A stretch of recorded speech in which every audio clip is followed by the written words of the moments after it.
गंगू और तेनालीराम की कहानी। विजयनगर में गंगू नाम का व्यक्ति रहता था। उसके बारे में कहा जाता था कि वह बड़ा ही मनहूस है और जो सुबह सुबह उसकी शक्ल देख ले उसे खाना भी नसीब नहीं होता। धीरे धीरे यह बात पूरे विजयनगर में फैल गई और महाराज कृष्ण देव राय को भी इसके बारे में पता चला।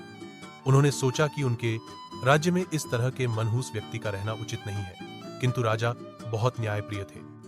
उन्होंने सोचा कि पहले वो यह देखना कहते हैं कि इस बात में कितनी सच्चाई है। राजा ने अपने सेनापति को आदेश दिया कि गंगू को उनके सामने लाया जाए। सैनिकों ने गंगू को महाराज कृष्णदेव राय के समक्ष पेश किया। महाराज कृष्णदेव राय जिस कमरे में सोते थे उसी में गंगू के लिए भी विस्तार लगवाया और सुबह जब राजा सोकर उठे तो उन्होंने सबसे पहले गंगू का चेहरा देखा। कुछ देर बाद अचानक कार्य आ जाने के कारण राजा को राजमहल से बाहर जाना पड़ा और उस दिन वो इतने व्यस्त रहे कि उन्हें खाना भी नसीब नहीं हुआ।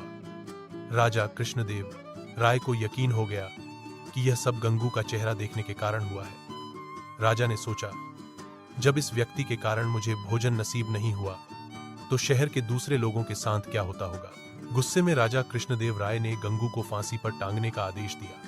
यह बात पूरे राज्य में फैल गई कि कल गंगू को फांसी दी जाएगी। जब यह बात तेनालीराम को पता चली तो वे सारा माजरा समझ गए और तत्काल गंगू के पास पहुंचे।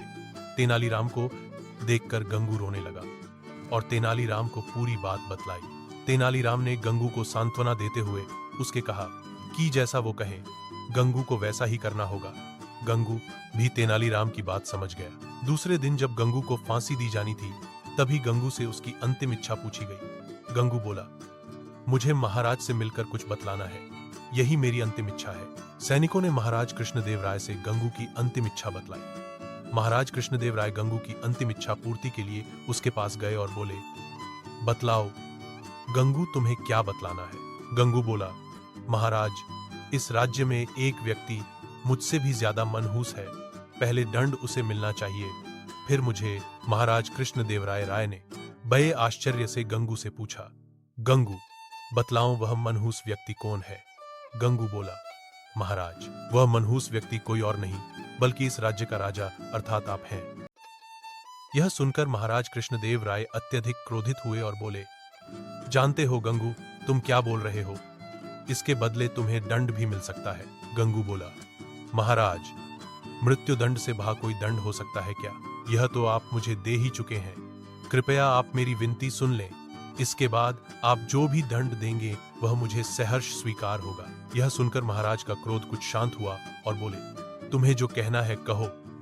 गंगू बोला, महाराज, कल सुबह जब आपने मेरा चेहरा देखा तब आपको दिन भर भोजन नहीं मिला, तब आपने मुझे मनहूस समझकर मृत्यु दंड दे दिया। ठीक उसी समय कल सुबह मैंने भी आपका चेहरा देखा था और मुझे फांसी की सजा मिल गई। मतलब आप मुझसे भी ज्यादा मनहूस हुए। महाराज कृष्णदेव राय को पूरी बात समझ आ गई और उन्हें अपने निर्णय पर पछतावा हो रहा था। उन्होंने तत्काल गंगू की फांसी की सजा माफ कर दी। गंगू को अपने पास बुलाकर पूछा, गंगू, यह विचार तुम्हारे मन में किसे आया। महाराज कृष्णदेव राय को पूरी बात समझ आ गई और उन्हें अपने निर्णय पर पछतावा हो रहा था। उन्होंने तत्काल गंगू की फांसी की सजा माफ कर दी। गंगू को अपने पास बुलाकर पूछा, गंगू, यह विचार तुम्हारे मन में किसे आया। गंगू बोला, महाराज, मुझे तेनालीराम ने यह सब करने की सलाह दी थी। महाराज कृष्णदेव राय ने गंगू को बहुत सा धन देकर विदा किया और तेनालीराम को बुलाकर उसका धन्यवाद दिया कि उनके कारण एक निर्दोष की जान बच गई और महाराज के हाथ से एक बहुत बड़ा पाप होने से बच गया।